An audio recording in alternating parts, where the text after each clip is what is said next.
ಎಲ್ಲ ಗಣಗಳು ಬಂದು ನೆಲೆಸಿದ್ದು ಈ ಪುಣ್ಯ ಮಂಡ್ಯದಲ್ಲಿ. 3 ವರ್ಷಗಳಿಗೊಮ್ಮೆ ನಡೆಯುತ್ತಿರುವ ಶ್ರೀ ಮಲ್ಲೇಶ್ವರ, ಶ್ರೀ ವೀರಭದ್ರೇಶ್ವರ, ಶ್ರೀ ಬಸವೇಶ್ವರ, ಶ್ರೀ ಕೆಂಡಗಣೇಶ್ವರ ಸ್ವಾಮಿಯ ಕೊಂಡೋತ್ಸವ ಬಂಧುಗಳೇ, ದೈವತ್ವಕ್ಕೆ ಮತ್ತೊಂದು ಹೆಸರೇ ನಮ್ಮ ಮಲೆಮಹದೇಶ್ವರ ವಲಯದಲ್ಲಿರುವ ಅನೂರು ತಾಲೂಕಿನ ಹಲಗು ಮೂಲೆ ಗ್ರಾಮ ಬಂಧುಗಳೇ. ಪದ್ಧತಿಗಳು ಕೇವಲ ಸಂಪ್ರದಾಯವಲ್ಲ, ಅದು ಆ ಊರಿನ ಜೀವನಾಡಿ. ಪ್ರತಿಯೊಂದು ಹಬ್ಬವೂ ಅಲ್ಲಿ ಭಕ್ತಿಯ ಅಬ್ಬರವಾಗಿದೆ, ಸಂಸ್ಕೃತಿಯ ಸಡಗರವಾಗಿ ಮಾರ್ಪಾಡಾಗಿದೆ. ಕಲ್ಲು ದೇವರಲ್ಲ, ನಂಬಿದವರಿಗೆ ಆ ದೇವರೇ ಕಲ್ಲಾಗಿ ಬಂದು ನೆಲೆಸಿದ್ದಾನೆ ಎಂಬ ಸತ್ಯ ಆ ಗ್ರಾಮದ ಆಚರಣೆಗಳಲ್ಲಿ ಎದ್ದು ಕಾಣುತ್ತದೆ.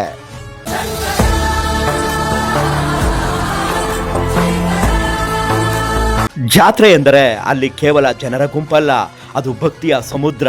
ಊರವರೆಲ್ಲ ಒಂದಾಗಿ ನಡೆಸುವ ಆಚರಣೆ ಸ್ವರ್ಗವನ್ನೇ ಧರೆಗಿಳಿಸಿದಂತಿದೆ.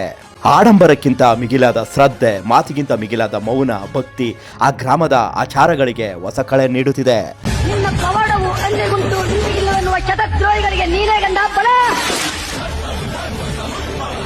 ಅಲ್ಲಿನ ಘಂಟಾನಾದ ಕೇವಲ ಸದ್ದಲ್ಲ, ಅದು ಮನುಷ್ಯ ಮತ್ತು ದೈವದ ನಡುವಿನ ಅವಿನಾಭಾವ ಸಂಬಂಧದ ಸಂಕೇತ ಬಂಧುಗಳೇ. ಅಳಿವು ಉಳಿವಿನಲಿ ನಿನಗಾಗಿ ಕಾದೆನಯ್ಯ,